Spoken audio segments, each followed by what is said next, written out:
അടുത്തതായിട്ട് നമ്മൾ ഡിസ്കസ് ചെയ്യുന്നത് 10ാമത്തെ ക്വസ്റ്റ്യനാണ്. ഓക്കെ, ഈ 10ാമത്തെ ക്വസ്റ്റ്യൻ നമ്മളോട് ചോദിച്ചിരിക്കുന്ന ചാപ്റ്റർ എന്ന് പറയുന്നത് വേവ് ഓപ്റ്റിക്സ് എന്ന് പറയുന്ന ചാപ്റ്ററിൽ നിന്നാണ്. അതിൻ്റെ സബ് ടോപ്പിക് എന്ന് പറയുന്നത് മറ്റൊന്നുമല്ല, സൂപ്പർ പൊസിഷൻ പ്രിൻസിപ്പിൾ, അതായത് സൂപ്പർ പൊസിഷൻ ഓഫ് വേവ്സുമായിട്ട് ബന്ധപ്പെട്ട സബ് ടോപ്പിക്കാണ്. അതിനകത്ത് നമുക്ക് ഐഡൻറ്റിഫൈ ചെയ്യാൻ പറ്റും, എന്നാണ് നമുക്ക് ഐഡൻറ്റിഫൈ ചെയ്യാനായിട്ട് പറ്റുന്നത്. സോ ക്വസ്റ്റ്യനിലോട്ട് പോകാം. എന്താണ് ക്വസ്റ്റ്യൻ പറയുന്നത് ശ്രദ്ധിക്കാം. In Young's double slit experiment, the light from two identical sources are superimposing on a screen. The path difference between the two lights reaching at a point on the screen is 7 lambda by 4.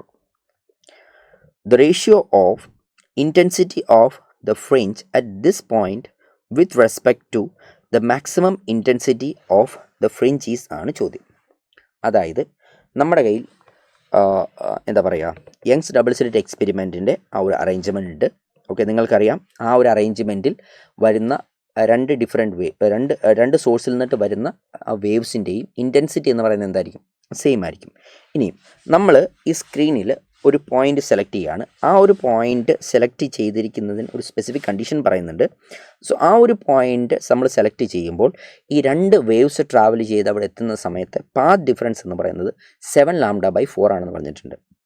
Now ആ പോയിന്റിലെ intensity എന്നുള്ളത് നമ്മൾ I ആയിട്ട് എടുക്കുകയാണെങ്കിൽ, അതുപോലെ തന്നെ ഇവിടെ create ചെയ്യുന്ന പാറ്റേണിൻ്റെ മാക്സിമം ഇൻറ്റൻസിറ്റി എന്നുള്ളത് ഐ മാക്സ് ആയിട്ടും എടുക്കുകയാണെങ്കിൽ ഐ ബൈ ഐ മാക്സിൻ്റെ റേഷ്യോ എന്താണ് എന്നാണ് നമ്മളോട് ചോദിച്ചിരിക്കുന്നത്. നമ്മൾക്ക് ഈ പറയുന്ന സൂപ്പർ പൊസിഷനുമായിട്ട് കണക്ട് ചെയ്യുന്ന ഒരു മാത്തമാറ്റിക്കൽ എക്സ്പ്രഷൻ നമ്മൾക്കറിയാം, ശരിയല്ലേ? ആ മാത്തമാറ്റിക്കൽ എക്സ്പ്രഷൻ എന്താണ്? ഐ ഇസ് ഈക്വൽ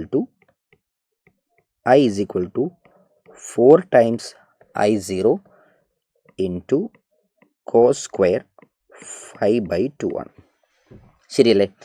ഈ 4 ടൈംസ് I0 എന്ന് പറഞ്ഞാൽ മറ്റൊന്നുമല്ല, ഐ മാക്സ് ആണ്. So I divided by I max എന്നുള്ളത് എന്തായി? I divide by I max എന്നുള്ളത് കോസ് സ്ക്വയർ 5/2 എന്നായി.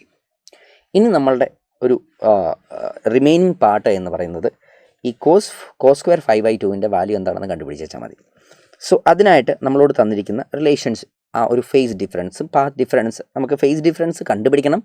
അതിനായിട്ട് നമുക്കൊരു പാത്ത് ഡിഫറൻസ് അവർ തന്നിട്ടുണ്ട്. സോ നമ്മൾക്കറിയാവുന്ന ജനറൽ എക്സ്പ്രഷനാണ് 2π റേഡിയൻ എന്നുള്ള ഫേസ് ഡിഫറൻസ് ക്രിയേറ്റ് ചെയ്യപ്പെടുമ്പോൾ അവിടെ ഉണ്ടാകുന്ന പാത്ത് ഡിഫറൻസ് എന്ന് പറയുന്നത് ലാംഡയാണ്. അങ്ങനെയാണെങ്കിൽ 7 ലാംഡ ബൈ 4 എന്ന പാത്ത് ഡിഫറൻസ് ഉണ്ടാകുമ്പോൾ അവിടെ ഉണ്ടാകുന്ന ഫേസ് ഡിഫറൻസ് എന്ന് പറയുന്നത് എത്രയായിരിക്കും?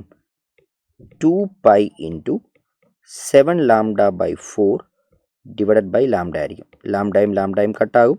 അതുപോലെ തന്നെ ഇത് ഇവിടുന്ന് കട്ടായാൽ എത്രയായിരിക്കും? 2 ആയിരിക്കും വരുന്നത്. സോ ഇവിടെ ഉണ്ടാകുന്ന ഫേസ് ഡിഫറൻസ് 5 എന്ന് പറയുന്നത് എത്ര വന്നു മക്കളെ? 7π/2 എന്ന് വന്നു. അങ്ങനെയാണെങ്കിൽ π/2 എന്ന് പറഞ്ഞാൽ 5/2 എന്ന് പറയുന്നത് എന്ത് പറയണം? 7π/4 എന്ന് പറയണം, ആണല്ലോ. സോ അതിന് നമ്മൾ ഇതിനകത്തോട് സബ്സ്റ്റിറ്റ്യൂട്ട് ചെയ്ത് കൊടുക്കുകയാണ്. സോ ഇതെന്താകും? I divided by I max, that is going to be cos square times എന്ത് പറയണം? 5/2ന് പകരം 7π/4 എന്ന് പറയണം. ഇത് മറ്റൊന്നുമല്ല, here this is going to be 1/√2 whole square എന്ന് പറയണം. കാരണം കോസ് ഓഫ് 7π/4 എന്ന് പറയുന്നത് എത്രയാണ്? 1/√2 ആണ്. ഓക്കെ, സോ അപ്പോൾ ഇതെന്തായി? I divided by I max എന്ന് പറയുന്നത് 1/2 എന്ന് നമുക്ക് എഴുതാൻ പറ്റും.